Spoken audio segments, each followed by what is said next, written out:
Almost 1 in 4 Indians suffer from high blood pressure.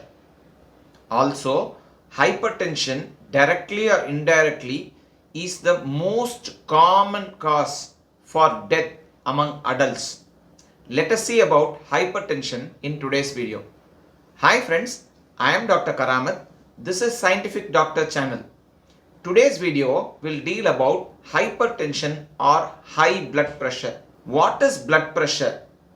Blood, when it is flowing through the blood vessels, because of the pumping action of the heart, exerts a pressure on the walls of the vessel in which it is flowing. This is called as blood pressure. This has two components. One is the systolic blood pressure, that is the peak blood pressure when the heart is actively contracting or pumping, and diastolic blood pressure is the lowest pressure exerted when the heart is in the relaxed state just before the next contraction. So these are the two values which you hear whenever the blood pressure is measured. 120 over 80. That 120 or the higher number is called as systolic blood pressure, and this 80 or the lower number is called as diastolic blood pressure. What is hypertension? Hypertension is simply increased blood pressure. What causes hypertension? Hypertension can be due to factors in the heart, factors in the vessel wall, factors in the kidney which regulates the blood pressure, the blood volume. So all these can give rise to hypertension. Hypertension by itself may not be dangerous, but it leads to many of the complications which result in severe mortality as well as morbidity. What are the symptoms of hypertension? Hypertension by itself, as I already said, doesn't cause much of symptoms. But when it is severe, it may lead to headache, nausea, vomiting, dizziness, altered sensorium, that is your mental state might not be proper. You may have seizures, even leading to coma. But just an elevated blood pressure may remain at that level for years together without causing symptoms, but that doesn't mean it doesn't lead to effects. It leads to effect in organ systems. Prolonged elevated blood pressure is the reason for failure of heart, kidneys, your brain. So all these may result in end organ damage, but you may not realize that such a process is happening and your blood pressure is elevated. So what are the causes of blood pressure? Increased blood pressure. Primarily, this is influenced by genetics. That is, if your parents, if your family members have an history of elevated blood pressure, your risk is more than what is there for the others. But there are other modifiable risk factors, including obesity or increased weight, smoking, increased alcohol consumption, sedentary lifestyle, increased stress levels. So all this play a role in development of high blood pressure. Diet plays an important role. Excessive sodium intake and excessive saturated fat intake may have a role in the development of blood pressure. Apart from these causes, there may be secondary causes of increased blood pressure.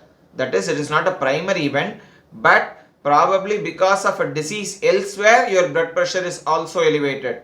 The secondary causes might include kidney diseases, hormonal imbalances, and certain drugs. What are the problems if you have elevated blood pressure? As I said already, this may lead to end organ damage. That is, because of sustained elevation in blood pressure, you may have problems in the heart. So it may lead to heart failure or heart attacks. In the brain, that is, it may lead to stroke. It may lead to chronic kidney disease. Kidney disease by itself may cause hypertension, and hypertension can lead on to chronic kidney disease or renal failure. So how do you diagnose hypertension? Simply because you don't have any signs, especially in the early stages of disease, you find out hypertension by routine examination when you are having a physician visit. The simple machine sphygmomanometer, which was initially based on mercury, nowadays there are non-mercury or aneroid BP machines available, even digital alternatives available. These are used to measure your blood pressure. But a single measurement is not enough. You need to have multiple measurements. Unless you have a very high blood pressure in the first measurement, you will be asked to come again for repeated measurements. On repeated measurements, if you have sustained elevation in blood pressure, you will be diagnosed as having hypertension. There are some precautions while measurement of this blood pressure.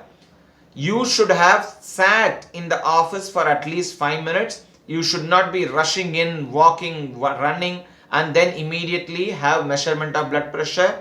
You should not have exercised, took coffee or tea, or have smoked in the last 30 minutes before measurement of blood pressure. So all these activities will lead to an elevation in blood pressure even if you don't have one already. This blood pressure measured on multiple occasions will be staged based on your height, your age and your sex. That is whether you are a male or a female. So you may be classified to have a normal blood pressure, a high blood pressure, a hypertension which may be stage 1 or stage 2. Sometimes a very high blood pressure may land you in a hypertensive urgency or an emergency. So once the physician has classified the hypertension, then you may be advised some tests, either to find out the cause for hypertension or to assess the end organ damage. As I said, this may affect your heart, brain or the kidneys. So to assess the damage if already occurred, you may be asked to undergo certain tests. Once these investigations are complete, you will be advised treatment. What is the treatment for elevated blood pressure or hypertension? So any point of time, if you are diagnosed with elevated blood pressure or hypertension, you should have a treatment. The treatment plan is lifelong.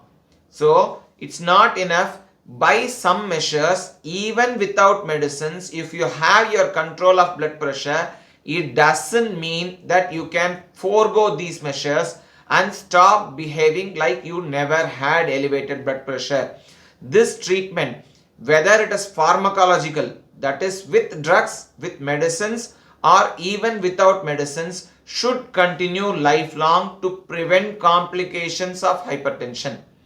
So what are the lifestyle measures you will be advised? You will be advised for exercise. Exercise has a help in controlling blood pressure.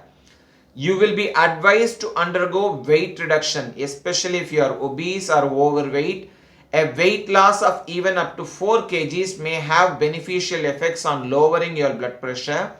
You will be advised dietary changes. So you will be asked to take more fiber-rich diet like vegetables and fruits, lessen your sodium intake or salt intake, lessen your saturated fats intake. You will be advised to stop smoking. You will be advised to stop your alcohol or at least reduce your alcohol intake. So all these measures included as lifestyle measures may reduce blood pressure and may only be the treatment required, especially if you have a milder forms of hypertension like just a high blood pressure. But you have sustained elevation in blood pressure, or if your lifestyle measures fail, then you will be given medications. There are many groups of medications to control blood pressure. You will be given at a lower dose. This dose will be titrated based on your response. So if you don't respond to a class of medications, you might be switched to another class. Sometimes you will be required to take more than one medication or a combination of medications to control blood pressure. But we have to understand that the treatment of hypertension is going to be lifelong. At any point of time, you by yourself should not stop taking medications or stop practicing this lifestyle interventions by yourself. Having seen the treatment of hypertension, how do we prevent hypertension from happening? So we have seen the causes. So if we can control the causes, we will be able to prevent. So avoid obesity, have a healthy weight, avoid processed foods, avoid high fat diets, avoid high sodium diets. So diets which are rich in salt. So avoiding all this will help in preventing blood pressure. Even if you are genetically inclined, you can just postpone the appearance of hypertension from happening by having these measures. Similarly, avoid sedentary lifestyle, have an active lifestyle, do exercise daily. Age is an important factor in the development of hypertension. So once you are over 40, keep your physician visits going. Keep monitoring your blood pressure regularly. At least an yearly checkup of your all vital parameters is essential. By having a healthy lifestyle, we can prevent having hypertension or at least postpone having it. Friends, this was a short video about hypertension or high blood pressure. If you found this video useful, kindly share it among your friends and relatives. Also, to see such videos, subscribe to this channel. Till we meet again, bye.